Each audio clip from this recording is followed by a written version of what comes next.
we can get the show rolling here. I thank you all for being here. My name is Nyarko. I am the director of NYU's Africa House, which is an institute devoted to interdisciplinary studies on Africa. I'm affiliated faculty member of NYU Abu Dhabi. I teach economics here in New York, but I'm also affiliated with NYU Abu Dhabi. I'm the director of a center called the Center for Technology and Economic Development, which is a center devoted to the interface of technology and economics. My co-PI is Lakshmi Subramaniam, professor in computer science. Lakshmi, you can wave, thank you. My partner in sin.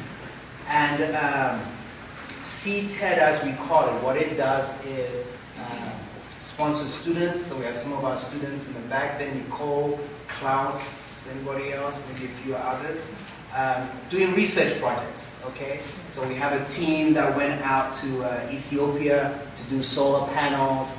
We've got a team that's doing data mining to see if there's a famine before it happens. We've got people who are beaming prices on the cell phone to farmers in Africa. An economist studying all those effects. So all those kinds of things are things we do under the rubric of CTED. CTED is sponsored by NYU Abu Dhabi. We're very, very grateful for the support of NYU Abu Dhabi. We're in the beautiful space of NYU Abu Dhabi. I should also mention at this time we're very thankful to Carrie, who's worked very, very hard to put all of this together. Is Carol around? Carol's been the Okay, so they're the kind of people who make everything happen, okay? I come out here and I act as if I'm a big shot or something. Can you all give a round of applause?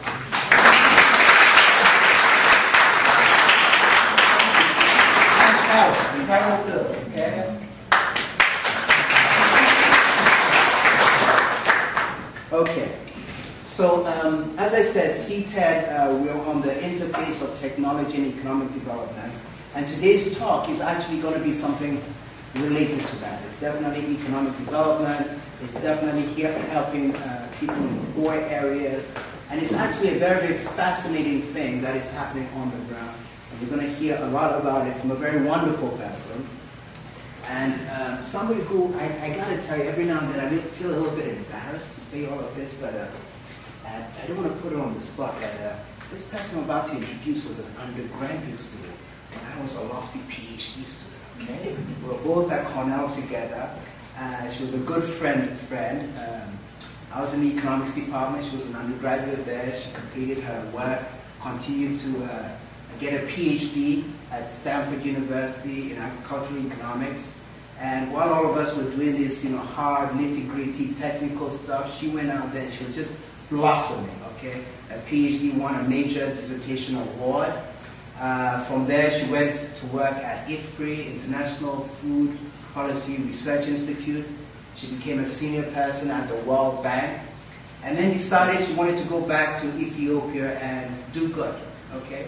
So she went there, she established the Ethiopia Commodities Exchange. And in some sense, the rest is history.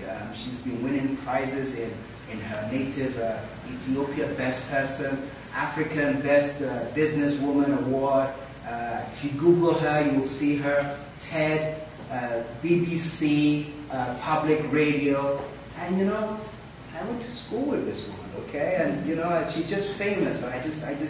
It's great. I should also remark that she was here before she went to Ethiopia in an earlier iteration of Africa House.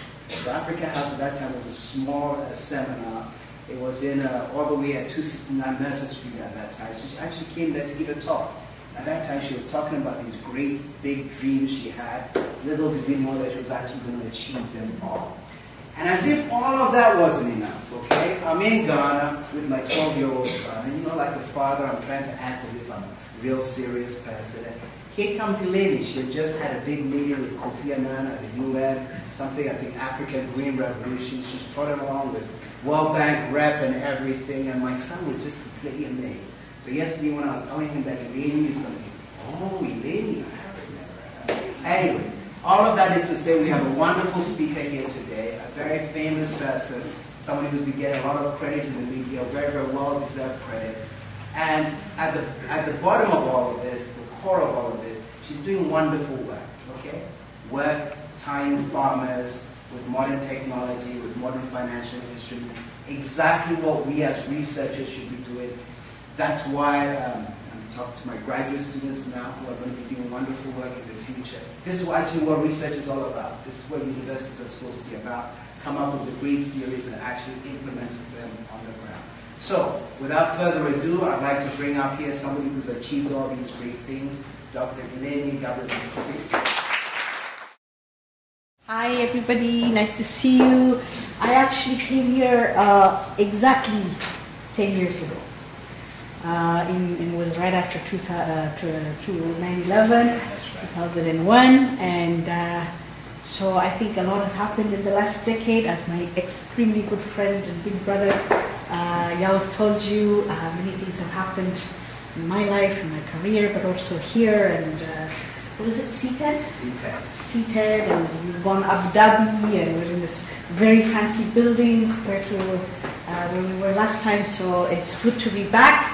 I'm going to basically talk about the ECX, Ethiopia Commodity Exchange experience, but very much trying to put it as Yao also framed it, which is how ideas translate into action, and how things that we think are theoretical and somewhat abstract, like for example, information asymmetry, people got Nobel Prizes for that, actually we can do things about that. And so I think for me, coming from an academic or research background and then witnessing institutional change and being part of that institutional change is an amazing and humbling experience, and I invite all of you to try it and be part of it, and also to help us at ECX analyze it, because I think now we're at the stage where we want to try to start understanding what's going on and not just building it and designing it. So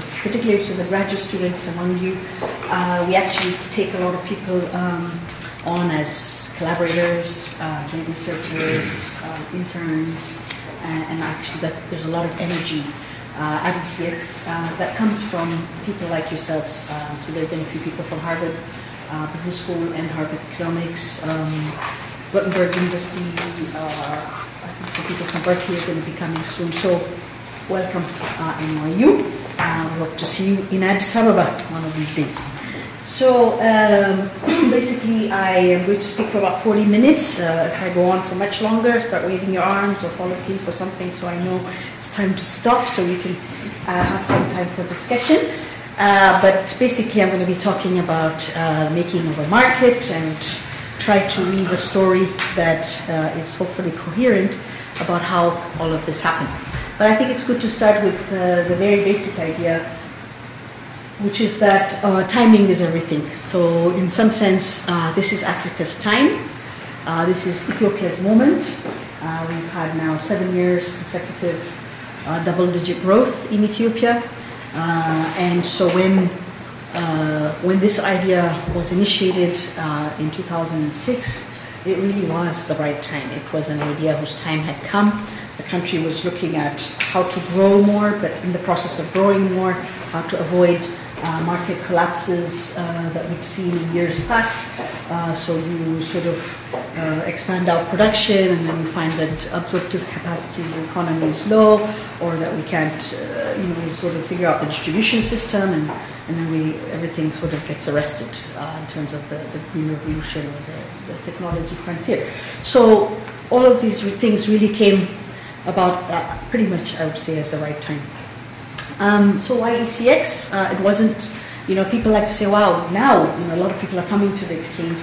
And hi, I keep seeing all these old friends. Nice to see everybody. Anyway, so people, sort of now come and say, oh, we want an exchange too. Like last week, the Mozambicans came to ECX, and a few weeks ago, the Sudanese came, and we've had delegations from Tanzania and Ghana and Nigeria. And so, we kind of like to say, well, it's not like, having your national, like an airline or something where, it's a matter of pride or something we must all have. It's there because it needs to respond to a problem. So the first thing is to understand why we needed the Ethiopia Commodity Exchange. and it's because there were problems. And those problems were uncovered by years of research. And as Yao mentioned, I had spent a lot of time in research looking and trying to understand Africa's market problems, not just in Ethiopia, but I've been doing work all over the continent in about 9 or 10 countries, did large-scale market surveys, talking to traders. I've seen thousands over the last decade prior to getting into this initiative. And finding the same story, whether it was Ghana, Cameroon, Kenya, or Ethiopia, which is that people get into a contract and then the counterparty disappears. They disappear with the goods, they disappear with the money, they don't bring it on time or in the right amount. So there's a rampant contractual failure and weak enforcement systems, unreliable supply, volatile prices, poor quality, unreliable trading partners, weak or poor or missing information, unregulated actors, mostly in the informal economy. Lack of coordination. People say, yeah, I always trade with my cousins, nephews, sister, wife, whatever, husband, because that's the only person I know. So that's my trading system, So lack of coordination. And all of those things translated into high costs and high risks of doing business in our traditional agricultural markets.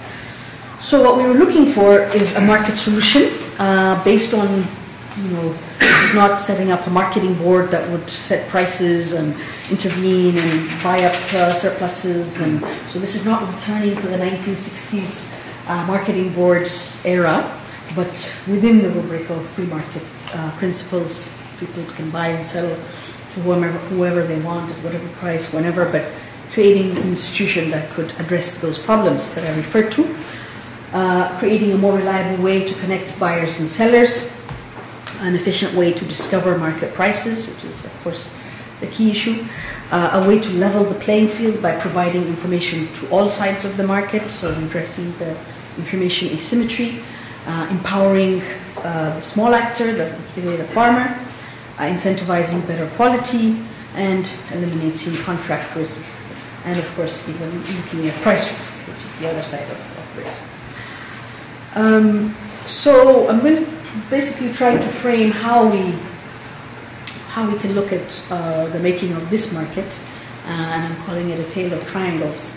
I had 3 triangles and then 5, and this afternoon I added a 6, so I'm just going to leave it as a tale of triangles, and you'll see some triangles. So the first is understanding the core, the base concept, which is that there has to be a need. The market needs to express some need that this institution will respond to, and I think that really comes from analysis and research as a base. The second is finding the will, particularly from a policy perspective. The state needs to be engaged. Where you see attempts that have failed, it's often where, even if there's a need, there hasn't been the political will to create the legal environment, change policies, create incentives for these systems to be established. And finally is to actually build the system itself with knowledge.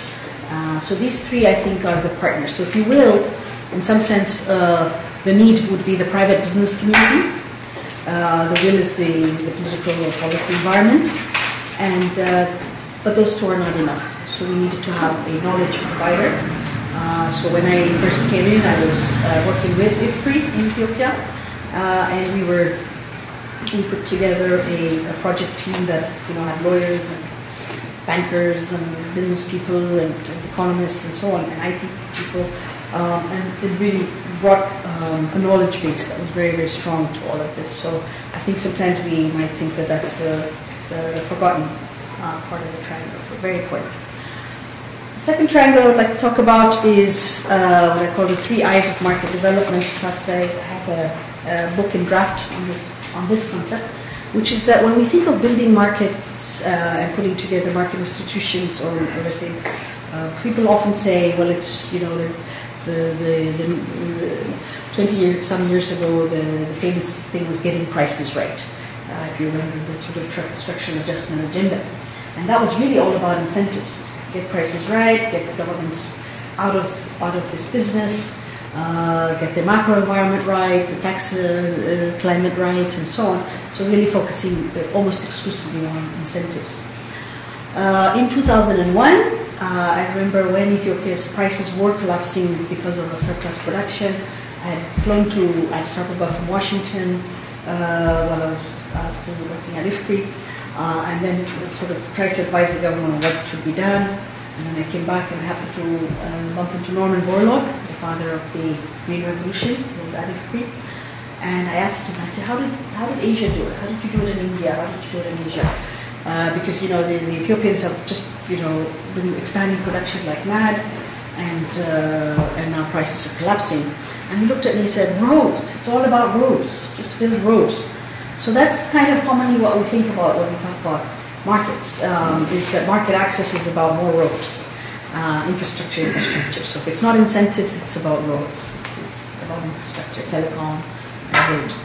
But I think that the third I is as or more important, which is the institutions, contract enforcement, information, rating standards, etc., etc. So obviously that's where I think all three of these things are important, but we often forget the third eye. When we first started working on putting together the exchange project, I remember at one point, and it was sort of our interaction was mostly with the Ministry of Agriculture, and so at one point I remember telling the Minister of Agriculture, you know that this has virtually nothing to do with agriculture, even though we're talking about trading coffee and maize and beans and whatever.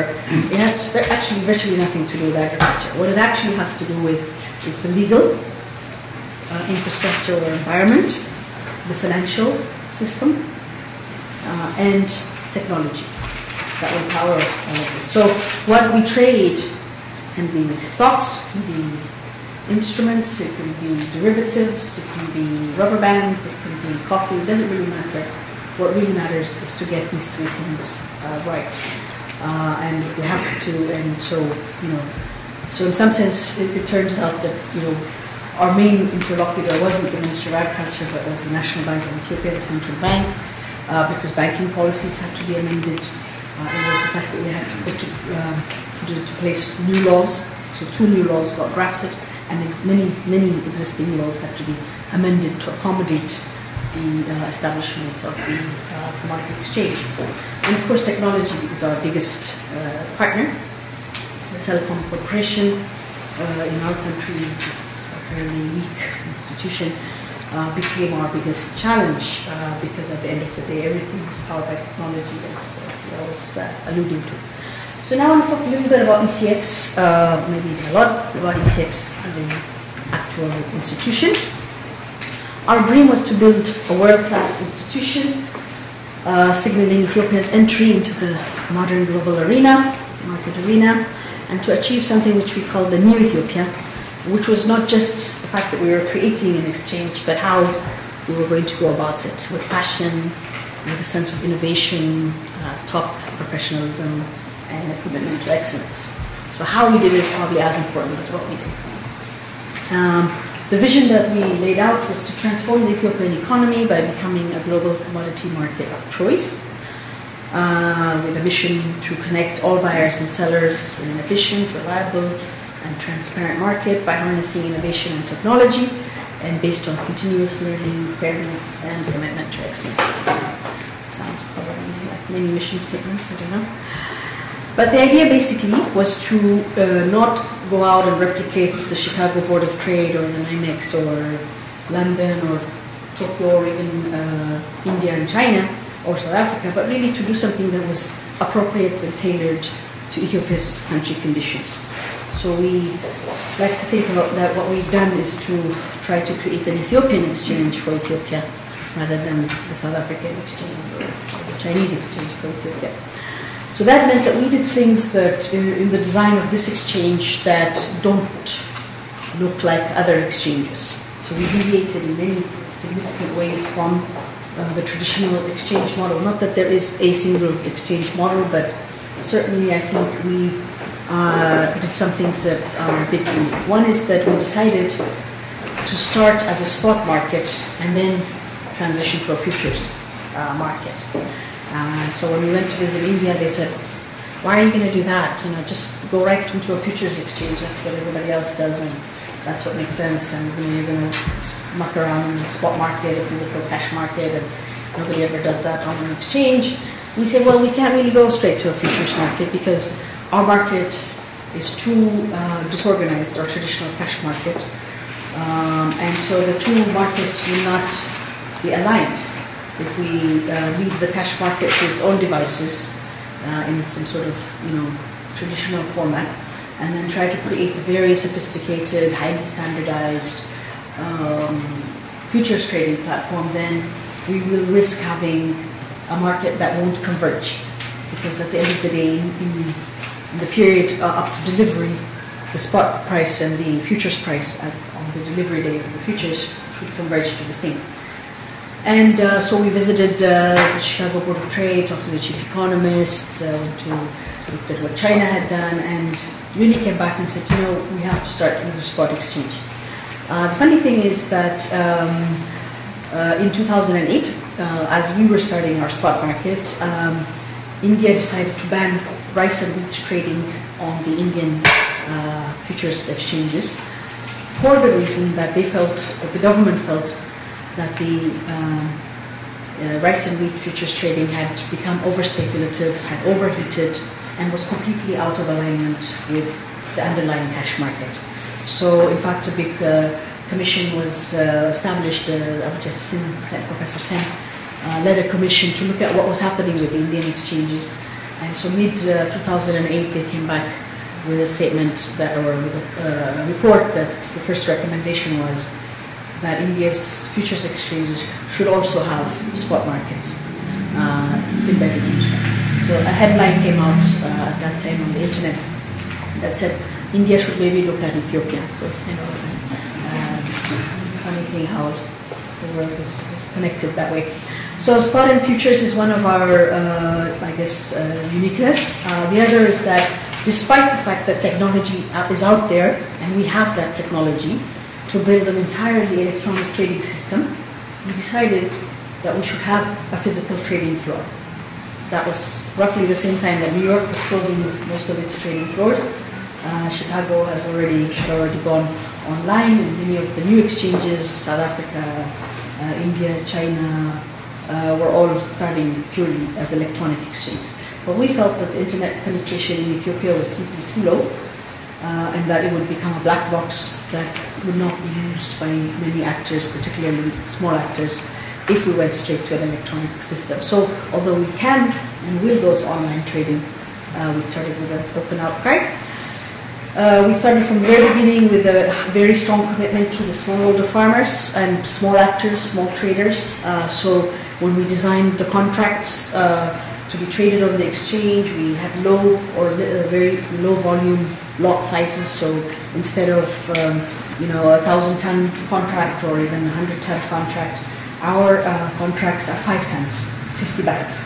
And the reason that they're 50 bags is because the rural transport modality par excellence, let's say, is the Isuzu truck, which you see trucking all over Africa, rural Africa, which holds 50 bags or 5 tons. So our 50-bag contract is tailored to the fact that that is the smallest unit that gets commodity around the countryside. So in the same way that when Chicago established its contract for wheat, it was 2,300 bushels, which fits into a railway car in 1848 American Midwest. So in some sense, it's logical, but that's how we started. The other part that I think makes us very unique, and I'll talk a little bit more about this in a minute, is that we, from the very beginning, said, our operational scope is going to have to be larger than a normal exchange or a typical exchange. So our exchange does quality certification, warehouse receipting, trading, market data, and clearing and settlement. So we don't have an external quality surveying arm that we could partner with because Ethiopia didn't have that industry.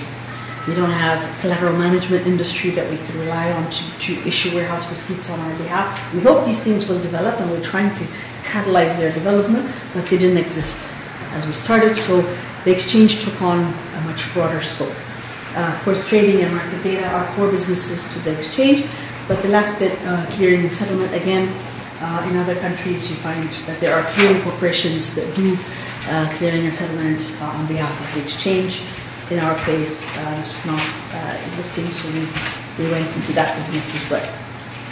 So our core value proposition was integrity. Integrity of the product through the warehouse receiving and quality certification, integrity of the transaction through the managing the membership system and doing the clearing, and integrity of the actor, so doing pre-screening of the actors and certification requirements for participation in the market. And our core point was to create a zero default market. A market where if you're a buyer, you would receive guaranteed the quality, the quantity, and the delivery. And if you're a seller, you would be guaranteed payment on time and the right amount. So our idea was basically to revolutionize Ethiopian agriculture through a dynamic, efficient, orderly marketing system that would serve all, and essentially at the heart of it, turning commodity into asset.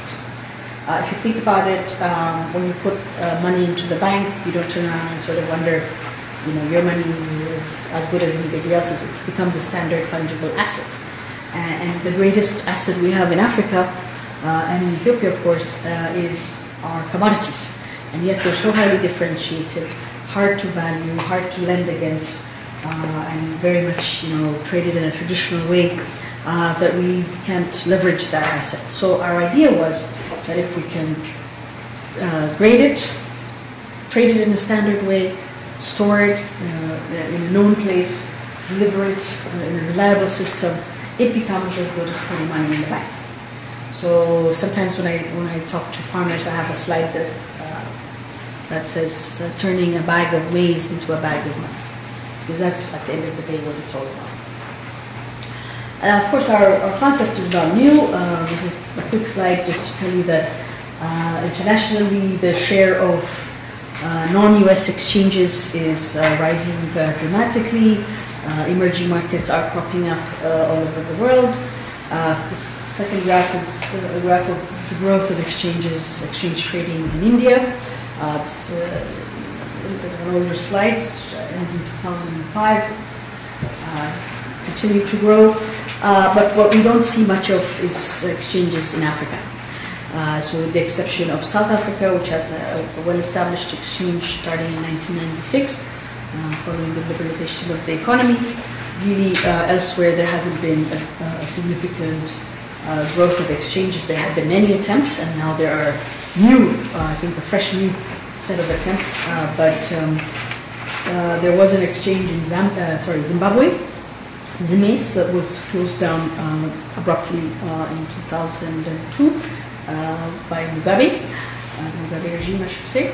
And then attempts in Ghana, Nigeria, and elsewhere, here and there, nothing really taking off. More recently, there have been new attempts in Zimbabwe, actually Zambia, Malawi, Uganda, and a few others that I'll talk about. So the design of our exchange was to have a membership-based system and very much a rules-based self-regulatory organization. Electronic warehouse receipting in warehouses located in rural areas, trading on the basis of standard trading contracts, market data dissemination in real time through electronic display boards around the countryside, mobile telephones, the web, and then discrete time transmission on the radio, television, print media, bulletins, etc. So the technology, of course, is heavily technology dependent, particularly in real time. When we say real time, and I remember explaining, I'll tell you a little story. One of our, the head of market data, also moved back from the US to set this up. He went to the telecom company and said, we're going to set up a real-time market data dissemination, and we need to work on how we're going to, our requirements, design requirements. And they said, real-time? Okay, so that means when you want a price disseminated, you can, within a day, we can give you the price. You can send the prices on the system. So now we're talking about instant, real time. And so I remember explaining this to some people at the USAID, and they said, "This is Ethiopia. It's not possible. You just laugh." But we've actually been doing real time dissemination. I'll explain where we do that and so on. The other very ambitious thing we decided was to have a T+1, trade day +1, so next day after trade, clearing and settlement system. So again, in the context of Ethiopia, with the very weak financial system that we have, Ethiopia doesn't have a national payment system, so our banks actually don't electronically talk to each other. So the way that checks are cleared in Ethiopia today is that every week, the banks get together. There are 11 commercial banks in the country. They get together and they manually swap checks. Okay? So in the context of Ethiopia, I mean, this was Nigeria or Kenya, it would be extremely different. But in Ethiopia, to set up, to even think that we're going to set up a T+1 system was laughable, and people laughed. They just said, impossible. You cannot do it. Just like the real-time thing, this is Ethiopia, you can't do it. We have done it, and we are now the only exchange in Africa that does T+1 clearing and settlement. Johannesburg Stock Exchange, Lagos Stock Exchange, Lusaka Stock Exchange are clearing T+3. And all the others as well. So how we did it is of course the story. We did it by being very, very innovative. We built an electronic interface with our seven of the banks that were willing to comply with our requirements. We had a law passed that recognized we're the only entity in Ethiopia that in our law we are able to have a recognition of electronic data signature for banking transfers. I know this sounds incredibly archaic, but that's what it is.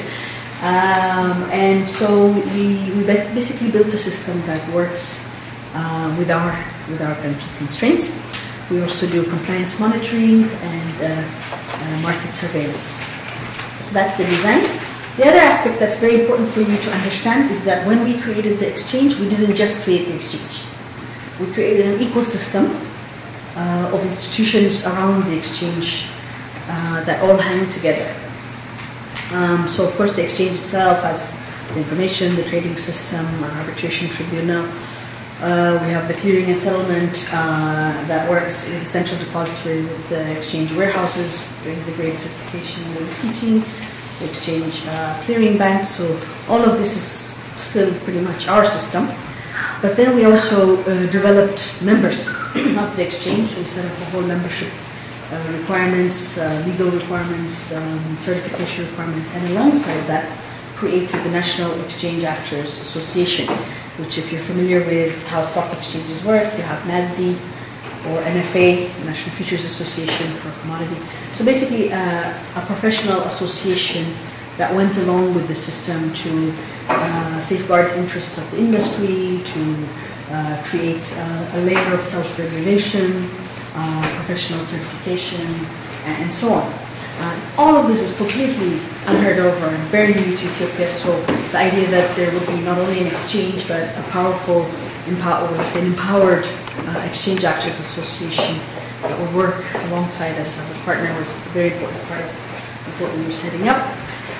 The other is to set up the regulatory body. So there was no regulatory body, so in addition to actually setting up or writing the laws or a law to establish the exchange, we also wrote a law during the project to set up a regulatory system for the exchange and to set up the Commodity Exchange Authority that did not exist previously. And then, of course, we still have the interaction with policy and the Ministry of, in this case, Ministry of Agriculture and also Ministry of Trade. So all of these institutions work together and were created, or of course not the ministry, but everything else, were created in our project phase. So in a period of 18 months, we wrote the laws, created, recruited members, sold membership seats, and then created all the pieces that you see here. So that's kind of the other thing that I think many exchange projects have not done quite the same way. So you have, some countries that focused on warehouse receipt systems, other projects that came in and said, we'll finance market information. Somewhere else, somebody, wants to do grade standards. So you have, donors coming in a sort of Apache fashion, doing bits and pieces. But really, for us, we said from the get-go, we're going to do it all together. And that was a very big departure from how people think about market projects and so on. So the corporate entity was established as a public-private partnership, PPP. A few very important things for you to understand about how we set it up is the first is that we set it up as a demutualized entity, in the sense that it is by law has membership, ownership, and management as separate sort of pieces of the entity. So the owner in this particular case, at least initially, was set up as a government-owned entity. In other words, the investor, let's say, is the owner.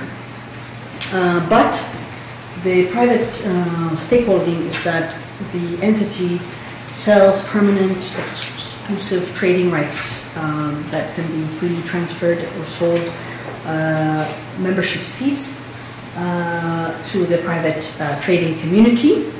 And then basically the two sides, the investor owner and the users or stakeholders, members, private members, jointly govern the management of the exchange through a joint board of directors. So it's a very unique model. We call it the hybrid model because when we were looking at global best practices, we saw the traditional, what I call the Chicago model, even though South Africa and China and Argentina have followed the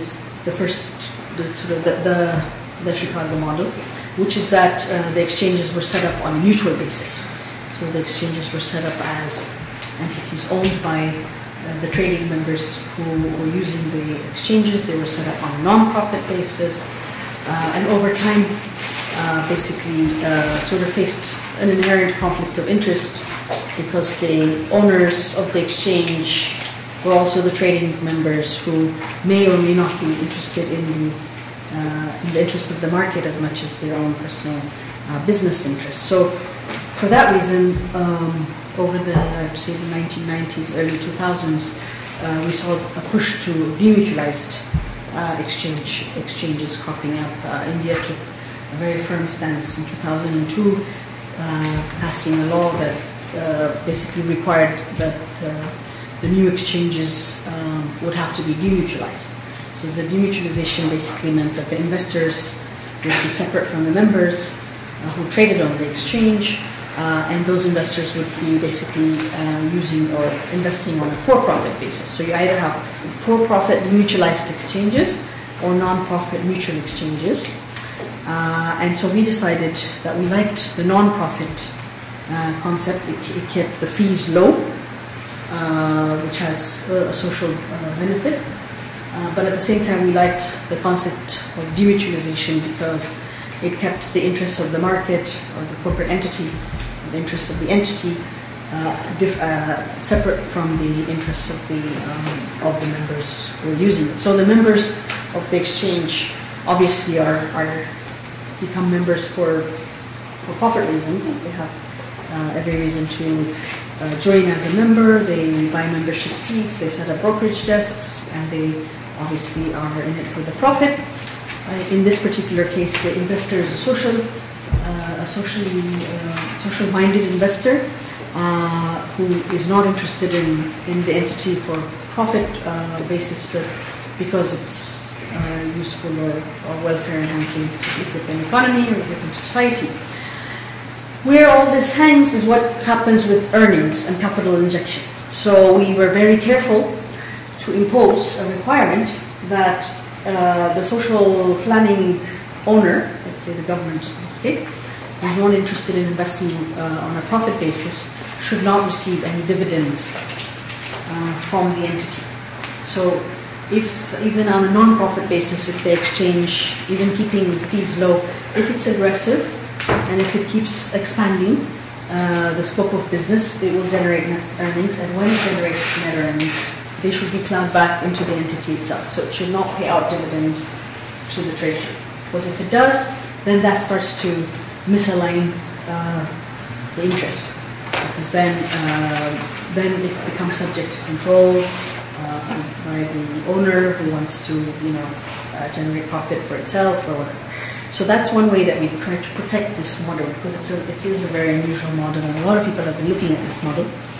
The other way that we try to protect the model is to have this jointly governed board of directors. So having the private and the public sitting on the board of directors and having certain decisions passed by majority vote, by 2/3 super majority rather than simple majority. So in terms of capital injection, as a sort of a government-sponsored undertaking, we were able to raise financing from a number of donors. So a consortium of support was created. Okay, so this is just repeating what I said. So owner, members, and management. I actually didn't talk a bit about the management.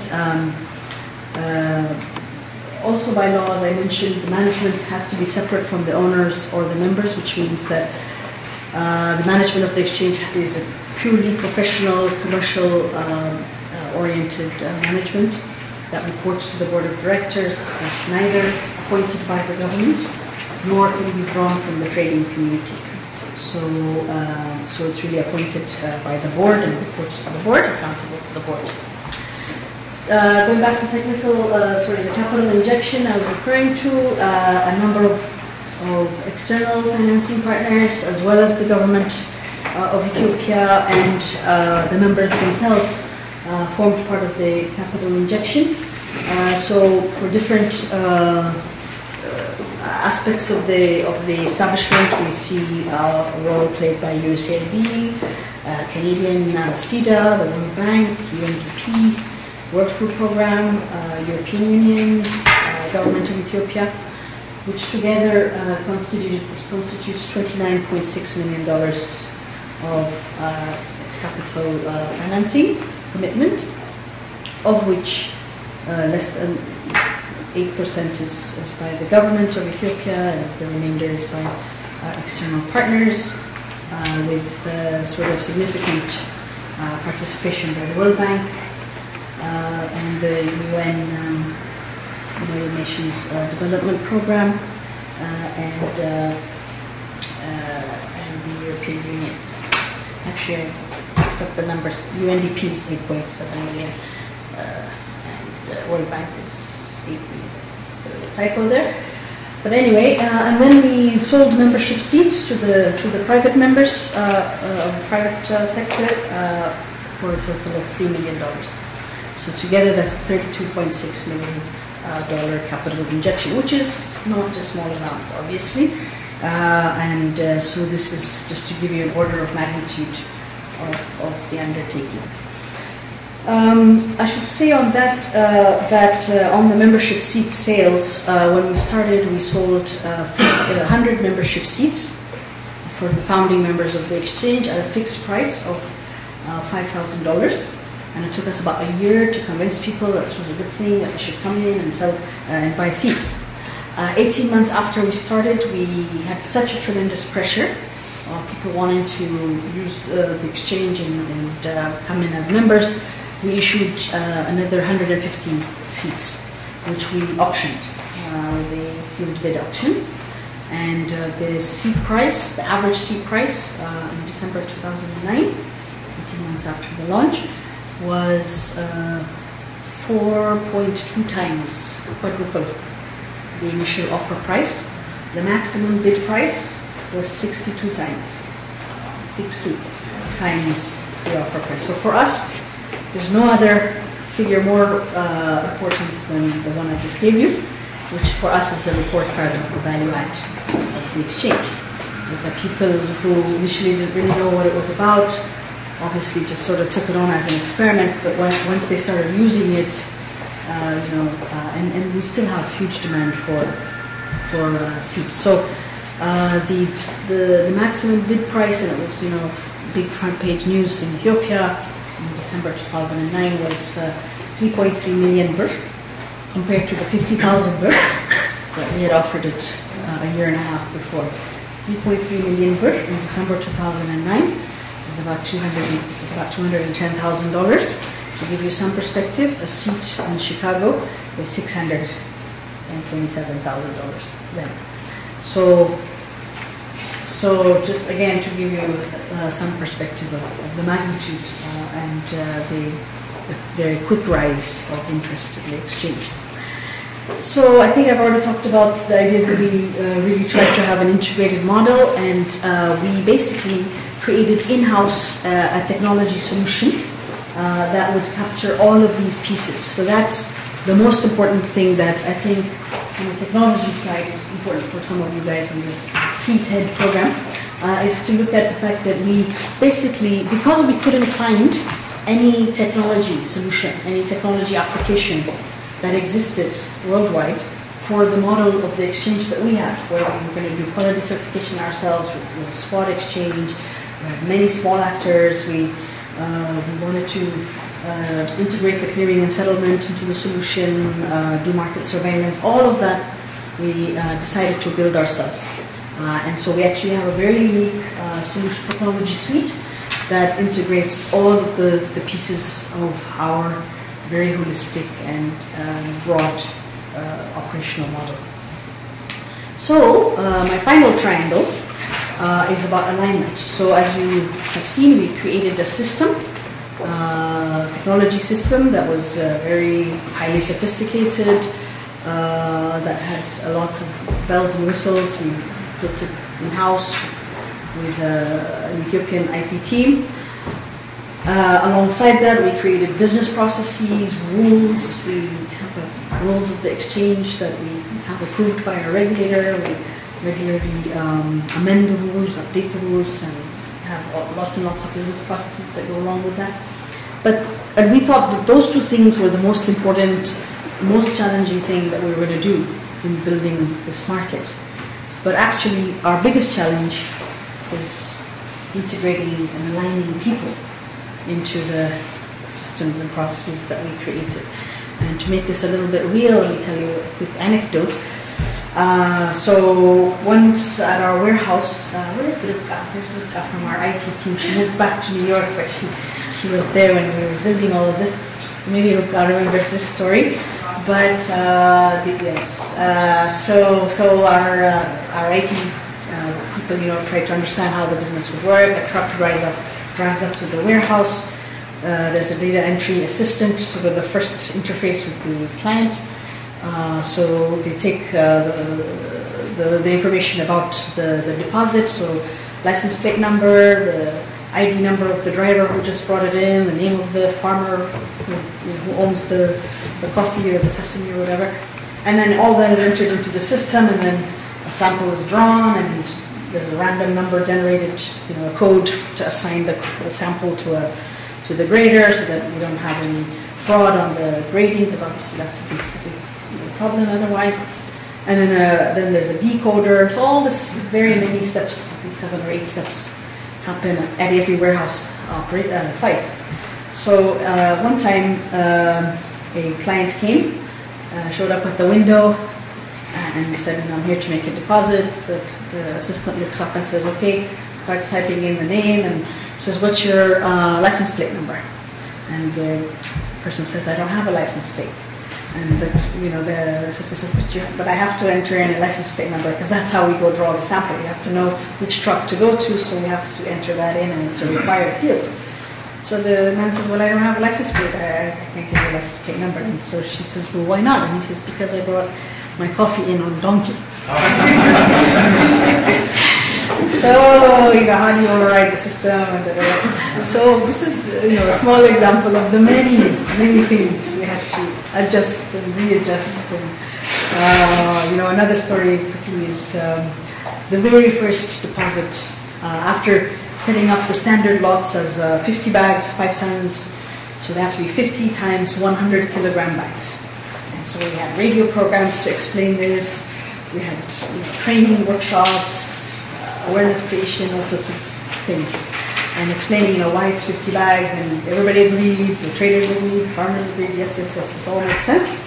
So the very first deposit that came to our warehouse, and I was standing there with the media, it was a wonderful, exciting moment, and the truck rolls up from a place 300 kilometers away, and they start offloading the bags, and it ends up that it's 324 bags. So that does not fit into our 50 bag increments. So it either should be 300 bags or it should be 350, but it can't be 324 bags. So we immediately called this guy who sent it, the trader. We said, what were you thinking? I mean, we told you took an exam, we've done all of the stuff, and standard lots is, the key to the whole system. This is how we're going to trade. And he says, yes, I completely understand. And I was loading my truck yesterday, and the truck is owned by somebody else. And he says, as I'm loading the trucks, we put in the 300 bags, and the driver looks at me and says, I can fill in one more row, and I'm not moving until you bring some more commodity because I want to make more money. So the truck driver doesn't care about our standard lot. So we have to figure out what to do with the extra 24 bags, and so we created a system called odd lots. So now we trade in increments of standard lots. So all sorts of things to bring people to us and to bring our products to what people need and want.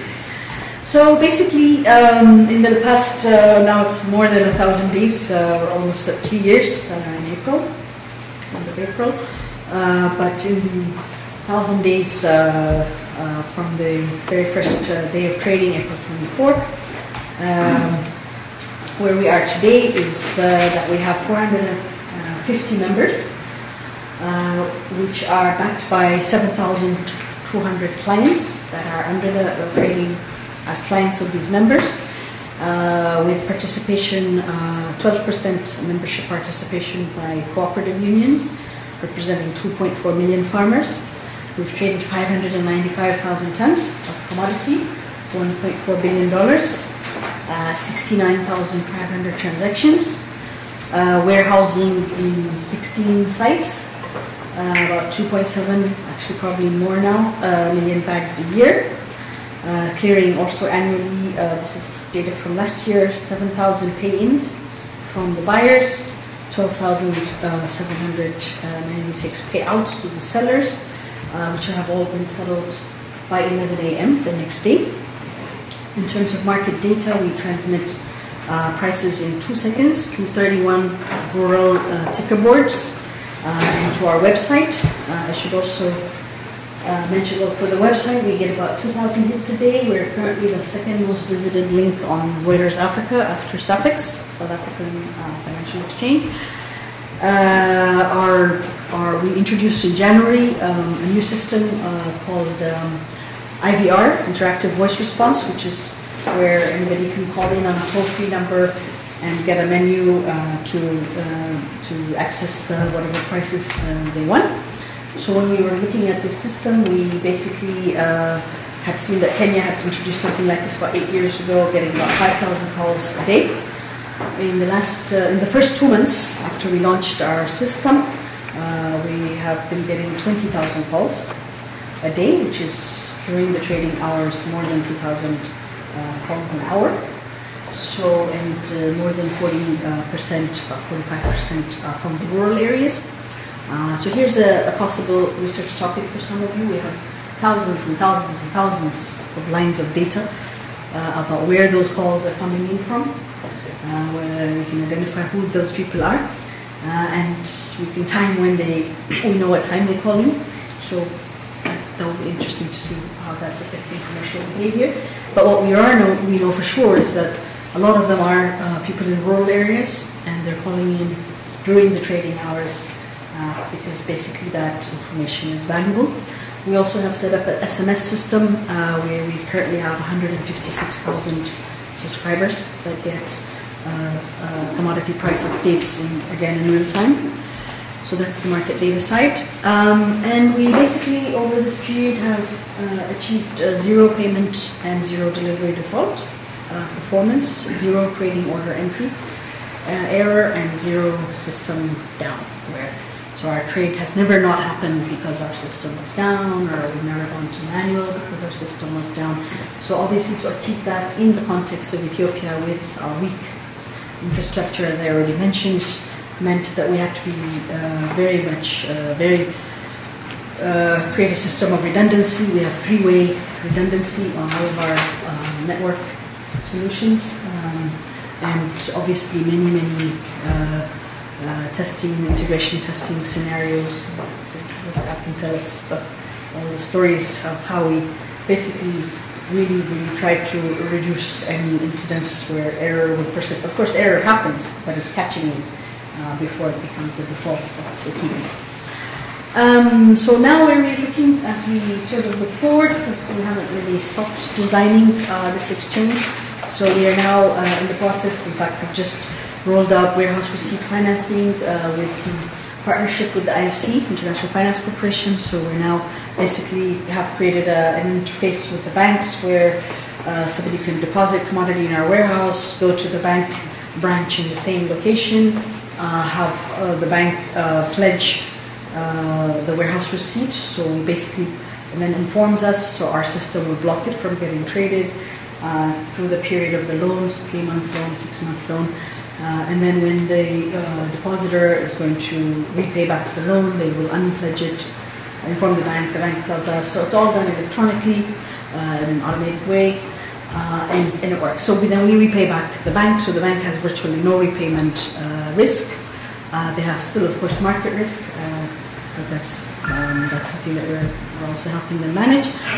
We have a big program to reach out to farmers. This is some of our work with the European Union to set up a training on grades and information, putting in place a basic screening, quality screening and weight whatever scales in the different cooperatives. We're now starting to design forwards and futures contracts, and we are also in the process of building an electronic trading system. So all the things I told you that we decided not to start with are now coming to. We're also starting to outsource the warehouse operation to professional collateral managers, so these have to be created. So we've set up a project to do that, and we've created recently something called the ECX Institute, which is a training and advisory arm of the exchange. So in terms of impacts, obviously better signals means better quality. We've seen a tripling of volume of the top quality coffee in the first year. Transparency and empowerment of actors, something that, and I could give you anecdotes about all of these. Maybe during the discussion we can get into that. But I think these are things that I look at as things I'd like to do a lot more rigorous impact evaluation on. But one of the other things that we see now is this formalization of what was the informal sector. So formal accounting, tax reporting, business legitimacy. People take our logo and create business cards. We see a guy in the market, the market stall has a sign. Doesn't quite say proud to be, but it has ECX member. And so it has a sign that they've now. This is a legitimate business, and you can trade with me because I'm an ECX member. So lots of things like that. Trust and confidence building between the private and the public. We have signed an agreement with the World Food Programme for the buy through the exchange for the local food aid distribution. Agro-processing and exports are obviously the key buyers that are benefiting. We've had 13 African countries visit the exchange over the last 2.5 years to observe our model. We've established an African Commodity Exchange Association. And so the spillovers have been seen. We've also signed an agreement with Reuters and Bloomberg to basically have terminals in our exchange and to feed real-time prices to both Reuters and Bloomberg.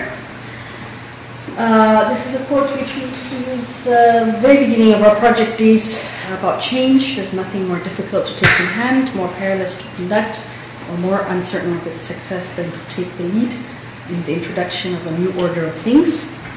Machiavelli should know. Challenges. I think I'll probably end with this. Of course, the first and foremost challenge has been the resistance to change, from the old to the new, and the need to constantly, continuously communicate across the board, from the policymakers, all the way to the farmers, the traders, and everybody in between. The need to build trust, which is of course part of that. The fact that as we started, the world also changed around us. So global commodity prices started at the same time that we launched the exchange, the financial crisis, domestic, almost hyperinflation. So basically, there were many challenges that also came from the external, let's say, shocks from the external environment. We had to be very resilient and responsive to many of the things that were going on. And I think the other challenge is because of this private-public nature that I've talked about, is the need to maintain the neutrality and to keep on track on our system. Because obviously after a while you see things erode very fast and rules change and where people apply the processes change. So keeping and sort of recalibrating all the time has been part of our system challenge. So I guess I'll wrap up with just some quick lessons. One is to dream big, to overcome the fear of failure, not to expect linearity. It was one thing that definitely I've seen in this process is that nothing is quite the way you think it's going to happen, and some things go much faster and some things never happen. So there's that. Over-invest in communication. We do trust, and I think that's been the key of all of this. And finally, get the triangle right. That's it. Thank you very much.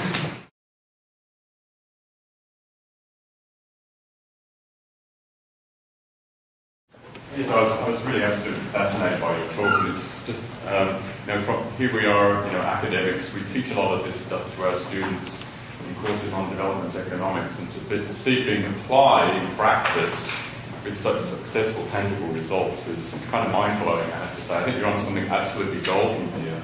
So one of the questions that I have for you is in relation to the amendment of the rules, because from my point of view, what's kind of interesting in all of this is the ability to get the rules right, to get the institutional rules right at the very outset.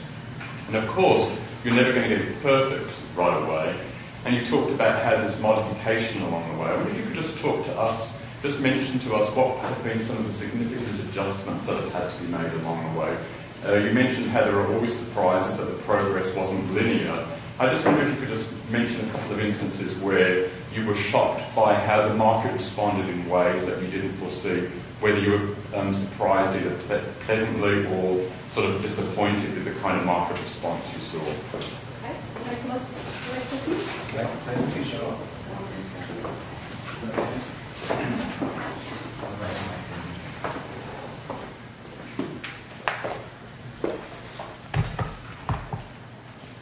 All yours. Thank you, sir. Okay. Anybody else? She's going to collect a few questions. Yes, sir. I have three short, sort of linked questions. First off, how much of the commodities traded on the exchange are traded internationally post being traded on the exchange? And are any of the contracts themselves traded in international markets? And do you know off the top of your head what sort of correlations you have between PCX and other international commodity markets and the contracts there? Okay. Has the ECX looked at the trade of any new commodities? Has a what? New commodities, so away from coffee or maize, maybe different areas where people did not have an opportunity to trade, but now they do because of the increased efficiency. Hi, Eleni, it's good to see you. I used to live in Addis once upon a time. And since I left, there was nothing like this. I think it's amazing that I managed to put it together. But knowing the bureaucracy that I know in Ethiopia, it's kind of, your presentation is too clean for me. It's too clean for somebody who has experienced Ethiopia. Waiting for 6 months to get a SIM card, for instance. things have improved now, I know. But bureaucracies tend not to move that fast. And for Ethiopia to achieve what you are talking about, how do you cut corners? And secondly, how are you dealing with uncertainty on the part of smallholder farmers who don't know what to do with your institution? It's new in their lives. Of course, you said communication, but I think probably need more than that. They need to see people in the villages who have benefited significantly through your exchange. So how are you dealing with that? Okay, good. Maybe one more. This side. Okay.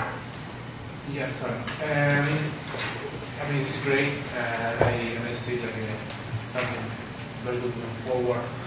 So I guess, I mean, what you did is that you reduce all this sensitive information in the market and social information persistent from processing and exporting firms. I'm afraid that in Africa, it's full of market imperfections. So, I mean, not always, because in competition, is at the end of the day good for the farmers. For instance, provision of work on and all that have been affected by this exchange or not? The provision of what? Of grower contract, I mean, the grower contract, for instance, side selling, all the story that we know that sometimes the increased competition is not good at the end of the farmer. I mean, do you have any effect on that? And also, we have to know, I mean, at the end of the day, I mean, the price paid to farmers have increased as a proportion of the international price. I mean, you have an effect on welfare, farmers' welfare or not? Mm-hmm. So that's the question. Yeah. Has it increased? Okay. Thank you for coming in. Just first comment, I think, really just for you to be able to move back to Addis and, I would really admire that, and just if you can hopefully someday write a book or something like that and just explain to us how you made that transition. And it was tough, politically speaking, socially, even financially speaking. There were a lot of challenges. 3 brief questions. If you can explain like the hybrid model as to, with respect, explain it in terms of the profit, but as far as regulations are concerned, how well is it protected as far as that is concerned? The other one is, for example, you said it's about 2.4 million farmers. But considering, out of the 80 million population, there is, I can say about 80% of that is, farmer related or agriculture related. So how is it with respect to that? Is that even leveling the field or perhaps kind of changing that? And my final question probably is, for example, there's a ton on the table as far as the government is concerned, trying to scale up this good models, for example, and trying to adapt them across the spectrum. So how would that affect as far as, you mentioned something about, for example, surplus production. Wouldn't this create even a differentiated, even small-scale surplus production within the farmers, for example? Because you're talking about giving assistance, machinery assistance, and all the skilled assistance to small farmers, but isn't that kind of, creating this surplus production with the same crops and things like that? So if you sketch on this. Okay. Should I? Do you envision Ethiopia towards like a mobile eBay? Everybody has a mobile phone. You could think about people potentially buyers and sellers expressing their interest, and you could do much more real time on mobile phone. Yes, yes. Okay, should I answer them? Okay. Wow, good questions, all good questions. Let me start maybe with the easy ones first. Out of we currently trade, I think there was a question here, back about which commodities we're trading. So we currently trade sesame seed, pea beans, the white beans, the ones that you eat, or like the baked beans that come in the can, coffee and maize. In terms of proportions, I would say this year we expect probably coffee will be about 50%. When we started, coffee was 99%. Now I think coffee will be about 50%. And the grains, the oilseeds, sesame seed and pea beans would be also about 45%, and then 5% grains. So still 95% is export commodities, because maize is the only commodity that's domestically consumed or domestically traded. So the rest are all export commodities. Although about 30% of coffee is also domestically consumed. So I think that's the first answer. Is that of those, none of them, to answer your question, none of those are, none of our contracts are traded internationally. Although, as we're now looking at designing our futures contract, because coffee, for example, is referenced to the New York market, so the New York C contract is sort of the reference price that we look at in Ethiopia. Sesame is not traded on any exchange, so we hope to be the reference price for sesame. Beans also are traded internationally, but not on any exchange. So in the case of the futures contracts, we are looking at the possibility of an indexed contract for coffee with New York. We saw something like that in India with the Robusta coffee contract with London. So that might be something that basically allows our exporters to hedge internationally rather than just hedging on our domestic market.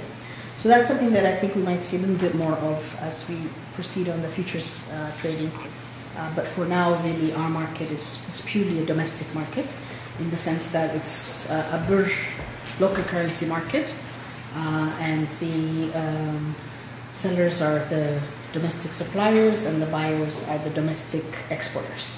So in other words, they're people that buy locally and then export internationally. So, and the Ethiopian commercial law doesn't allow foreign entities to be exporters. So, for example, Cargill at this point at least can't be, or Dreyfus can't be a member of the exchange.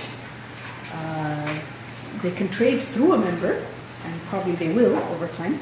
But right now, Cargill cannot directly buy from farmers and export, or buy from domestic traders and then export it abroad, the way you see in Kenya or Uganda or elsewhere. But I think these things will open up over time. In terms of correlation, we actually, in our market, give the New York C price during the coffee session. During coffee trading session, we actually are, we try to time our coffee session, export coffee trading, to when the New York market opens. It's kind of funny to be saying this in New York, but anyway. So we trade coffee in the afternoon so that we can follow New York at the same time. So we actually, that's part of our deal with Reuters, is that we actually get feeds in directly from New York, and then basically update our screens so that even the farmers can actually look at New York as they're trading in the Ethiopian market. And so we do have some analysis, but I don't have it. It's not. I don't have it. I don't have the numbers yet directly in my head, but it's in the order of 90% correlation between our market and the New York C market. On the and by the way, one of the things that is sort of odd is that Ethiopia is not deliverable grade. Our coffee is not deliverable grade on ice on New York. So that's one of the things that we're now working on, is to actually even further integrate our market to Europe for coffee. For the others, we look at the India sesame price and the Nigeria CIF price in Sudan, which we show as sort of reference markets on our IT system, on our electronic boards, but they're not updated in real time or in any time. They're just sort of public ledger puts them out, I think, either daily or every week or something. So we just sort of have them as an indicative price, but they're not very useful in terms of reference price. So I think that answers that. In terms of what new commodities, we are going to be introducing more grains this year, pulses as well. Chickpeas. In fact, interestingly, we have been approached by PepsiCo, believe it or not, who are big chickpea users, and they're looking at sort of a better supply chain. We've been talking to Walmart. It's kind of amazing how all these pieces of different businesses are now kind of approaching us. So we're going to be expanding out lentils, so a number of domestic commodities. We're also looking at possibly some sort of a climate index that we might be introducing. So that kind of takes us a little bit into new territory. But yeah, so expanding the number of commodities is very important.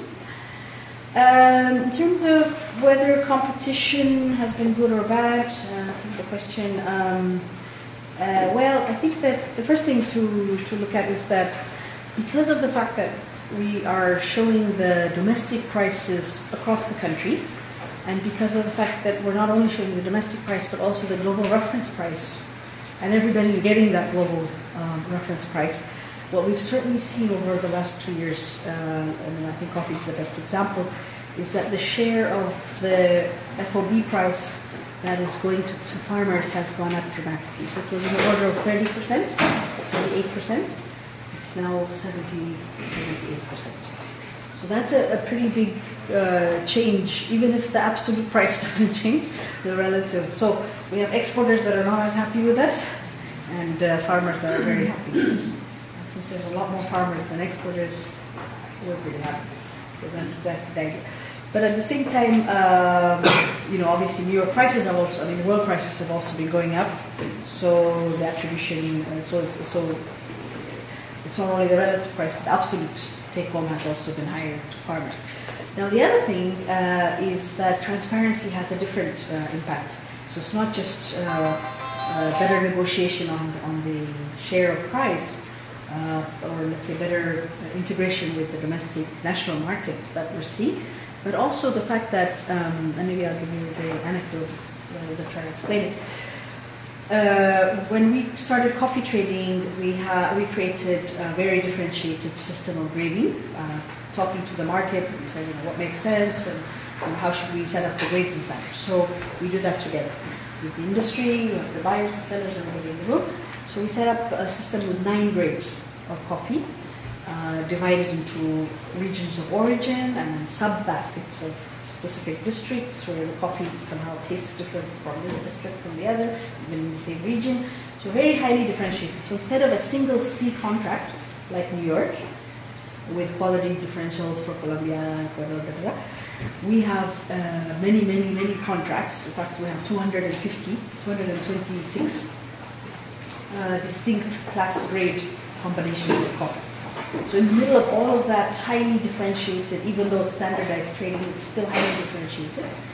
So what that has done is created a lot of information to both the sellers and the buyers. So within a region, let's say Harar, there's Harar A, within A there's 9 grades of coffee. So the anecdote is that the Oromia Coffee Farmers, very big cooperative farm union, the farmers, there's 200,000 farmers in this co-op, and they start to follow these prices, and then they go to their co-op and they bring their coffee in, and it gets graded, and then they sell it in the exchange, and they realize that they've been getting a grade 7 or grade 8 price, because now the system is sitting in front of them, they see it on TV at night, and so they went to the co-op manager, furious, and they said, why are we getting a grade 8 price?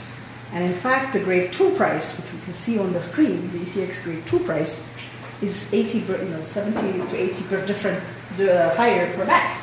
So they said, damn it, we want the higher price. Why the heck are we getting this lower price? We've been exploited and all the whole thing. So the manager said, no, you're getting that because the quality of what you people are bringing is lower. It's lower than the grade 2. They said, explain. So they sit down, they open up the pamphlet, it's all translated into local language. So they say, if you pick out the beans and we do this and we do that, we'll get the grade 2 and we'll get the 80 per higher. So they said, well, we'll do that. We just didn't know we could do that, So they said, okay, we can do that too. So they invested in, raised bed drying and picking out the black beans. So that's where we saw that it's not just the transparency of what the price is, but transparency on what quality premium there are in the market. So that transparency actually is a huge information, because if you know exactly what the market would value, if you pick out the black beans, then there's a reason to do it. If you bring good coffee and you bring mediocre coffee, and the savvy trader that buys from you mixes the two and gives everybody the same price, or buys the good stuff at the same price as the bad stuff, then there's no reason to invest in that labor, right? So this is a very important thing, because that transparency means basically that people can invest and get returns to additional labor.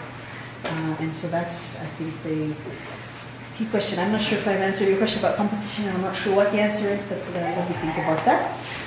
Too clean of the bureaucracy. Well, that's an interesting question. I think that when I tell it, when I listen to myself, it does sound like some glorious, blessed sort of path, but just kind of one thing led to another, and it was great. But I have to say that it was almost the way I said it.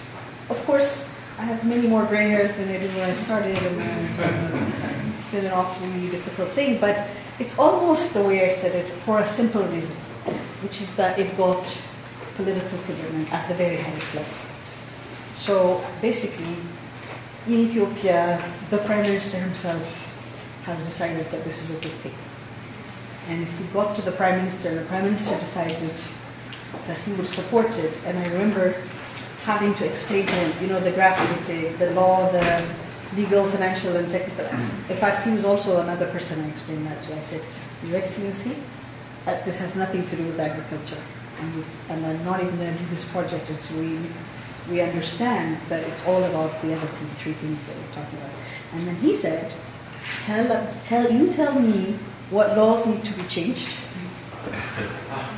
what the technology has to do for this system, and what the financial policies have to do. And I said, okay. And so that actually happened. Now, how we got to that is also in itself a story that will go into a book one day. But it actually has to do with the very first point, which is that there was a need for this system. So if you can convince people who need the system that you have a solution and you can get to that space, I think it does become a lot easier. So we didn't spend a lot of time, once we had agreed that this was the right thing to do. Of course, we spent time building it, but we didn't spend a lot of time having retrenchment or kickback or whatever, because we had agreed that this was something the country needed. So getting to that is, I think, the key. Now, in terms of the farmers, and there was two questions about farmers, so let me try to answer them together. I think that an individual Ethiopian smallholder farmer is likely not to be able to use our system or any such modern formal system. So it's really the cooperatives that we are looking at. So when we're trying to build the capacity of farmers, we're really talking about empowering cooperatives or collective efforts to bring that product into the market. So if you think about who fills a truck of the 50 bags, an individual farmer on less than 1 hectare of land has, on my research days, I remember 3 to 4 bags of surplus to bring to market. So you need at least 10 farmers to fill up one contract, one Isuzu truck. So the question then is, how do you make it easier for them to access our system? And I tell you this, it's heartbreaking when the farmers who are interested in using the system, the cooperatives, and took a lot of back and forth, a lot of discussion, and they said, okay, we'll bring it in. And there was one case where we had these farmers about 200 kilometers away in the north that had wheat. They loaded it up onto 10 trucks. They drove it 200 kilometers to our warehouse, and 7 of the 10 trucks didn't meet our quality requirements. So we had to reject 7 of the bags. 7 trucks. That's a lot of wheat. So that was heartbreaking, because we know that as soon as they drove away, we never see them again, because they spent all this money bringing it to our warehouse, and we have to reject it. So to avoid that, we do lots of things. We go visit them, we take samples, we bring it back, we screen it, we call them back, we tell them it will pass, come and bring it. We're now setting up a mobile grading unit that can go around, check things before they bring it in. At the end of the day, we can't keep doing that, right? We can't go around visiting every farmer in the country. So the other way we have to do it is a systematic way, which is to create co-ops that have the capacity to do screening as if they are us, and that have the same equipment we have, and that have small lab and a scale. So if the farm co-op can provide that service, just like in Iowa, that's what co-ops do. Because when farmers bring, before they go to market, they'll go to their local co-op and they'll get it weighed and checked. And that's what we're trying to do. So that's our big project now, is that if we're really going to empower farmers to use our system, we're not targeting 2 million, but 80 million farmers, then We have to do something much more systematic and institutional. I hope that we can use mobiles. That's exactly the idea, to get into electronic trading, and possibly we're looking at, if you're one of the CTED people, then please come and help us, because that's exactly what we'd like to do, is have mobiles become like a handheld device that we can actually use for electronic trading directly in the exchange. So that's definitely the next order of the trade of our system. The non-linear and the rules amendment is my last question, and it's a very, very interesting question. The thing is that, when we were talking to people at, like, say, CFTC here in Washington, Commodities Futures Trading Group, everybody talks about how these rules, full-time sort of process of reviewing the rules. And initially, I didn't really believe that we need. I mean, I thought we've understood everything, so if we just write the rules the right way the first time, we'll probably, we'll write new rules, but we won't really revise the existing ones. But of course, that was not the case. I would say that there are more new rules being written than rules being amended, but we've also had to amend quite a lot. It's probably 30-70% in terms of the rules writing that we're doing. But I think that where we've had to amend rules, and I studied, or I'm a student of, let's say, Douglas North and the whole rules of the game stuff, and I once actually asked Douglas North this question about, where do the rules come from? And he said, well, it's like playing God. And it's true. So everything goes back to the rules. And so I know that where we've had to amend the rules is where we didn't understand the context. Either we didn't understand the context that we were working with, or we didn't understand how people would respond to this new system. And I wish I had a better or more systematically thought out answer, because that's actually a super interesting question you asked. But for example, when we first had, I'll just give you a quick example. When we first set up our membership system, the rule was that a person can only have one seat, right? One entity should have one seat. And that was a clear rule. So then basically we found out after we started that what is an entity? I mean, everybody has a cousin who's also in the trade, and then they've all sort of got co-owned businesses. And so somebody has a business in the wife's name, and then maybe in their children's name, and there's Sheikh so-and-so who's got like 6 children, and he's sort of co-owner of the 6 different trading licenses that they have, and they all want to become exchange members. So then we started saying, okay, well, is it, do we say one per family, or is it one, or do we go into their share structure and then say there's a threshold of ownership beyond which you're considered to be owning 2 businesses and they're both members. And then we had to come up with then we had to go to the family law and figure out, whether family businesses, qualified as different businesses or the same business. And so that's something that we just didn't know, that things were that sort of woven together, and we hadn't predicted that. Now, in terms of non-linearity, which is also a super interesting question, and I'm going to think about these a lot more because I hadn't really thought about the first one. But on the non-linearity, I mean, one of the things, for example, that I think we had not predicted in terms of response to the exchange is storage behavior. So when we set up warehouses, a warehouse receipt system, there had never been a warehouse receipt system. So we knew how many trucks came in to the central market or to the old coffee auction.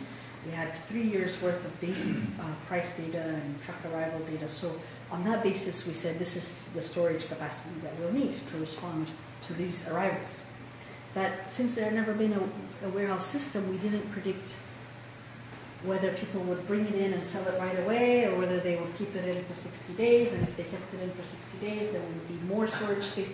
So the first month of coffee trading, we were swamped by people not moving it out fast enough, and we can't force them to move it out because they keep it in and sell it whenever they want. So So then we had to ramp up our warehouse capacity. So we actually quadrupled our warehouse capacity. We looked at our fees, we decreased our fees. So we had to do all sorts of business decisions around the fact that we just didn't know what people's storage behavior would be like. And so, so we have the sort of the researchers doing the price, the crunching on the data, trying to figure out what's going on, while the operation people are, trying to find more space, leasing more warehouses and hiring more staff and all that kind of stuff. So that's the kind of thing that I think I would call nonlinear and to some extent non-predictable.